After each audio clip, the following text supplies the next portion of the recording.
9 important things to do in the last 10 days before examination, जिससे आप थोड़ा सा final take one 9 important to final take two 9 important things to keep in mind 10 दिन पहले exam के, जिससे कि आप लोगों के पास होने के चांसेस इंक्रीज हो जाएं, क्योंकि लास्ट 10 दिन जो होते हैं काफी क्रिटिकल होते हैं, specially from your stand point, thought process stand point of view, mental stand point of view, कि कैसे आप बैलेंस आउट कर लेते हो खुद को, टेंशन नहीं लेते हो, जो पढ़ा है उसको कॉन्क्रीट करके एग्जाम देने परफेक्टली जाते हो। इन 9 चीजों को जो प्रीवियस स्टूडेंट्स ने गलतियां की है उसको देखकर मैंने बनाया है, तो आप लोगों को मदद आएगी। 6-7 मिनट अगर आप इन्वेस्ट कर सकोगे, it will be very helpful. No wastage of time. First, reassurance to yourself. Keep giving reassurance कि मैं पढ़ रहा हूं, मुझसे सब कुछ हो रहा है, मुझे एग्जाम में सब कुछ याद आ जाएगा। I will not blank out, I will not panic. Specially उन स्टूडेंट्स को जिनको वो एंग्जाइटी थोड़ी सी लग रही है कि अगर एग्जाम में जाकर मैं सब भूल गया या क्वेश्चन देखते ही सब ब्लैंक हो गया तो क्या होगा। Keep reassuring yourself. Manifest, tell कि सब कुछ ठीक होगा। टफ पेपर आ जाएगा यार तो क्या होगा, लेंदी पेपर आ जाएगा तो क्या होगा, पिछली बार पास परसेंटेज इतना था अब क्या होगा। ये सब थॉट्स अगर आ रहे हैं आप लोगों को, वीडियो को लाइक कीजिए और उसी लाइक के साथ अपने थॉट्स को इमीडिएटली फ्लश आउट कर दीजिए। Flush it down. Tell yourself it's not under my control, मेरे कंट्रोल में है कि मैं पढ़ाई करूं, और पढ़ाई करते रहो। Keep giving reassurance to yourself, all is well, हो जाएगा, डोंट वरी, शांति मिलेगी इससे। Second, continue your revision. Don't study anything new now, it's very very late. Unless आप कुछ भी नहीं पढ़ के रखे हो तो सभी नया पढ़ रहे हो, वो अलग बात है। बट अगर अभी 70% पढ़ाई कंप्लीट हुई है, 75% पढ़ाई कंप्लीट हुई है, try to end it now, whatever new you have studied. अब जो है वो वापस रिवाइज करने अच्छे से चालू करो। आरटीपीज आप वापस पढ़ सकते हो अभी भी, या नया ले सकते हो। I would suggest don't take any new fresh topic, unless आप बोलते हो कि सर 70-80% जो हुआ है बहुत अच्छे से हुआ है, अभी मेरे पास जो टाइम बाकी है उसमें मैं आराम से कर सकता हूं, तो अलग बात होती है। But otherwise last minute you are trying to study too many things, you will forget the older things. जितना हुआ है उसको स्ट्रॉन्ग करो। Third is talk your stress out. किसी से बात करो, किसी से अपनी परेशानी, अपना थोड़ी एंग्जाइटी शेयर करो तो थोड़ी कम होगी। उस दोस्त से मत शेयर करना जो ऑलरेडी 3 बार रिवीजन करके रखा है, या जो एग्जामिनेशन दे रहा है, या जो एक कंपटीशन है आप दोनों के बीच, उससे और ज्यादा एंग्जाइटी बढ़ जाएगी कि अरे यार मेरा तो एक बार हुआ है, मेरा तो 70% ही हुआ है, ओह मेरा तो 2 बार हो गया, मैं तो ऑलरेडी मॉक टेस्ट पेपर लिख दिया, मॉक टेस्ट में मुझे 70 आ गए। You will completely lose it. ये मिस्टेक तो बिल्कुल भी मत करना। मेरी 1-on-1 मेंटरशिप भी चालू है अभी for students who are appearing for CA finals for a very small fee. If you want to just discuss talk last 10 days की स्ट्रैटेजी, सर कैसे करनी है मुझे, लास्ट 10 डेज कैसे अपने ऑर्गेनाइज करने हैं, या सेकंड ग्रुप लिख रहे हो तो लास्ट 17-18 जो दिन है उसको कैसे ऑर्गेनाइज करने हैं। खाली टेंशन हो रही है सर, थोड़ी रीअश्योरेंस चाहिए थी सर कि मैंने इतनी पढ़ाई कर ली है, काफी है, नहीं है, क्या करूं क्या नहीं करूं, we can speak, it is your wish. दोस्त मिलता है कोई अच्छा, कोई घर वाला, mother father brother sister cousins, उनसे बात कर सकते हो, आप क्लोज हो उनसे बात करो।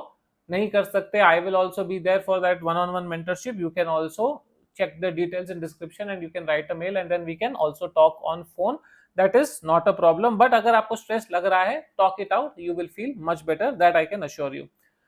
Fourth thing is what is done is done. जो हो गया सो हो गया है। अरे वो टाइम वेस्ट वहां पर कर दिया सर, वो 25 दिन वहां बर्बाद कर दिए सर, 10 दिन वहां खराब हो गए सर, 20 दिन तबियत खराब थी सर, 10 दिन ऑफिस में लग गए सर, 3 महीने से मैं झक मार रहा हूं, हो गया, done, finished, over. You cannot control it, you cannot bring it back, you cannot change it at the moment.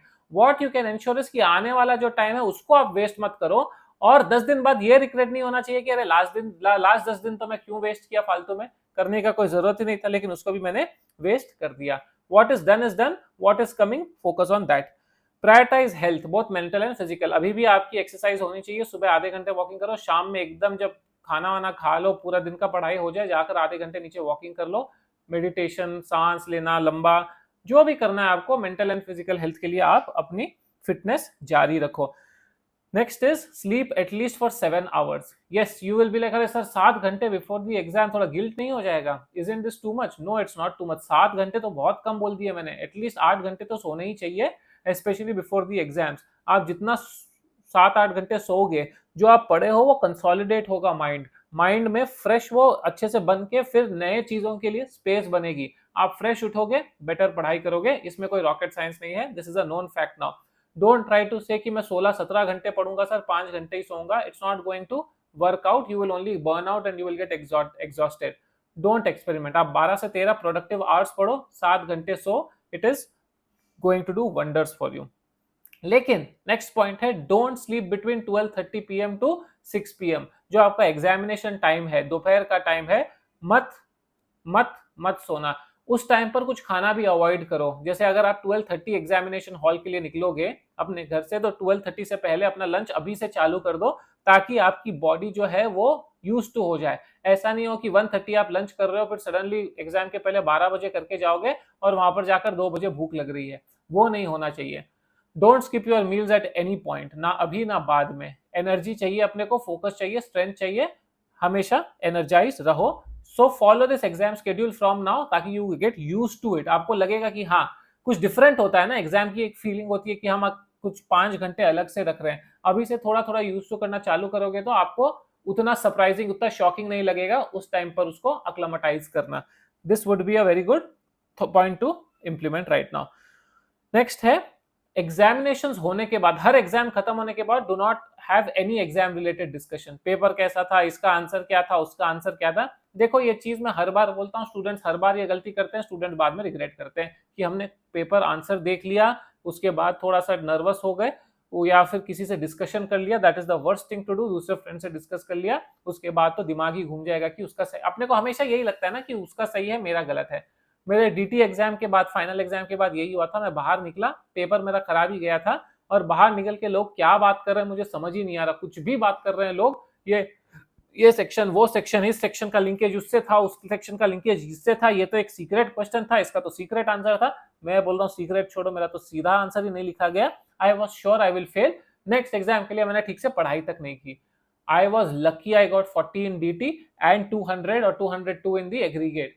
अगर मैं थोड़ा सा कम रिवीजन करता आईडीटी के लिए, I would have failed that group and I would have regretted so badly, just because in talks में, उस talks में जो आधे से ज्यादा लोग डिस्कशन कर रहे थे वो पास भी नहीं हुए। That is the difference. Trust your self, avoid any examination discussions post exam, या फिर coming back and checking paper very strictly.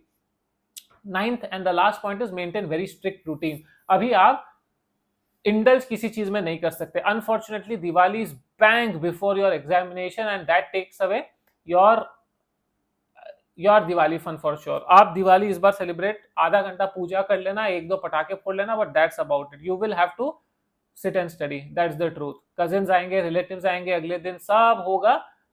अब you will have to find out a way. देखो हर एक घर की सिचुएशन अलग है, हर एक का जो फैमिली का गेट टुगेदर होता है वो अलग स्कोप का होता है। आपको इस बार फोरगो तो करना पड़ेगा, because it is right before your exam, 1 or 2 days before your exam is Diwali, and you cannot afford to get distracted even if you have prepared really well. You will have to be smart about this, you will have to control your desire, and you will have to focus on studies. Even if you're not focusing on studies on that day, at least don't indulge कि late night party कर रहे हैं, या रात को 2 बजे 3 बजे तक हमने एंजॉय किया, चिल किया। अगला दिन भी इम्पैक्ट होता है, and just before the exam it becomes a little to risky, is my very honest thought point of view. आपकी और कोई थॉट्स है, क्वेरीज है, डर है, नीचे कमेंट करके बताइए। चैनल को सब्सक्राइब करके रखोगे, ऐसे ही छोटे हेल्पफुल वीडियोस गाइडेंस के पुश देने वाले आप लोगों को आते रहेंगे। 1-on-1 मेंटरशिप की डिटेल्स नीचे डिस्क्रिप्शन में है। If you wish you can definitely avail it for a very small fee. Thank you so much for watching. You will do well, don't worry, all the best.